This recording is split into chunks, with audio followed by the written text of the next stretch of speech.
આપ સૌ આ પ્રસંગ આમ તો ચૈત્રી નવરાત્રી ચાલે ઈશ્વરભાઈ એટલે દરેક જગ્યાએ રમેલા માતાજીની પ્રતિષ્ઠાઓ છે. હર હંમેશા માતાજીના આશીર્વાદ તો આપણા સમાજ ઉપર હોય છે. તમને સૌને નમન અને મારા રોમ રોમ. આપ સૌ બહોળી સંખ્યામાં બેઠા છો, તમારા સૌના દર્શન કરવાનો મોકો મળ્યો. અત્યારે જે નવરાત્રી માતાજીની પ્રતિષ્ઠાઓ ચાલે છે એમને રાજકારણની પણ સિઝન ચાલે રહી છે એટલે આપ સૌ તો જાણો જ છો, પણ આપને વિનંતી કરું છું, તમારા સમાજના દીકરા તરીકે તમને વિનંતી કરું છું કે આ ચૂંટણી બનાસકાંઠાના સંસદ થવા માટે જેનીબેન ચૂંટણી લડતા નથી. આ બનાસકાંઠાની અસ્મિતા માટેની ચૂંટણી છે. ખાસ તો અહીં વિશેષ માલધારી સમાજ આપણે હાજર છે. તમને કહેવા આવ્યો છું કે ઘણી બધી બદલા લેવાની આ ચૂંટણી છે.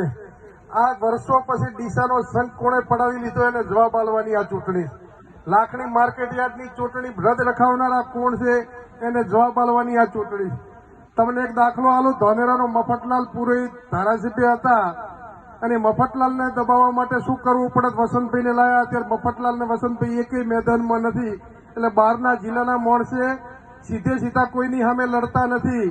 સમાજના આગેવાનને એક આગેવાનને પતાવવા હારું બીજા આગેવાનને ઉભો કરીને પછી બેયને પતાવી દેવા ભાગલા પાડો રાજ કરવાની નીતિ છે. ત્યારે આ બનાસકાંઠાની અસ્મિતા માટેની ચૂંટણી છે.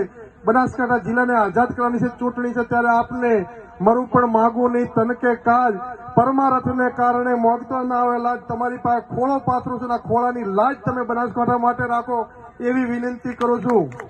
અને વિશેષ વિનંતી મારા યુવાનોને કહું છું કે આખા વિસ્તારમાં 1 મહિનાથી ડીસા તાલુકાના ગામડે ગામડે ફરું છું.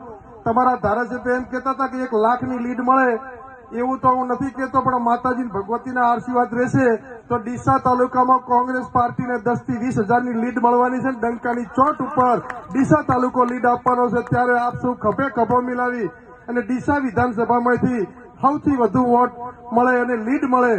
જયારે વિજયનો વરઘોડો નીકળે, અબીલ ગુલાલ ઉડે, ત્યારે ડીસા વિધાનસભાની 18 આલમના લોકો જશના ભાગીદાર બને એ પરિસ્થિતિનું આપ નિર્માણ કરો એ વિનંતી કરવા આવ્યો છું.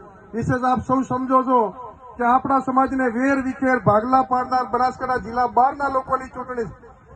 આજથી સુધીની તમે મહિનાની દરેકની કોંગ્રેસની ચૂંટણીના પ્રવક્તાઓનું પ્રવચન સાંભળજો. ક્યાંય ભાજપ કે અમે લડાઈ બેનનું નામ લેતા નથી, કારણ કે આ ચૂંટણી રેખાબેને નથી લડતા, એ તો નિમિત્ત છે. ભાજપમાં 70 જણા ટિકિટ માંગતા હતા, એમને બધાનું પત્તું કપાવીને જાય. આપણે કોઈ રિમોટ કંટ્રોલથી હેડે, એમને ખબર છે જીતવાના તો નથી, પણ મોરું બનાવીને હારે તો હારે, પણ બીજો નવો આગેવાન સંસદ ન બને એવી મેલી મુરાદો છે. ત્યારે આપ સૌને વિનંતી કરું એ વિશેષ કે સરપંચ હોય, ડેલિગેટ હોય, તાલુકા પંચાયતો, એમાં આપણી હાથે કોણ રહેશે એ તમે બધા સમજો છો. આપણું ભવિષ્ય પણ લાંબુ વિચારજો કે તમને સરપંચમાં મદદ કરતા હોય, સભ્યમાં કરતા હોય, તાલુકા જિલ્લામાં કરતા હોય, એમની સાથે રહેજો. રાજકારણમાં ચૂંટણીઓ તો આવતી રહેશે, જાતી રહેશે, પણ આપણા સમાજનું ભવિષ્ય ચાહશે એ પણ તમે ખાસ જોજો. એ શબ્દો સાથે આપ સૌનો ખૂબ ખૂબ આભાર.